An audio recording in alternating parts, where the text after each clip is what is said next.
pambansang hayop ng Pilipinas, kalabaw. Tignan nyo guys, ang hirap ng ating mga magsasaka. At yung katulong nila na hayop sa bukid na kalabaw, ayan halos nadadapa na yung kalabaw sa bigat na kanyang hinihila at sa lalim na putik na kanyang dinaraanan. Ayan guys, tignan nyo yung kalabaw, hirap na hirap pa siya. Halos naluluhod na yung kalabaw sa bigat na kanyang hinihila at sa pagod.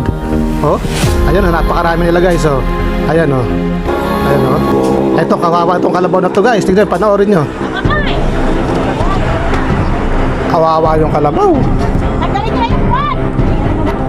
Alis ko tuloy yung Carabao steak.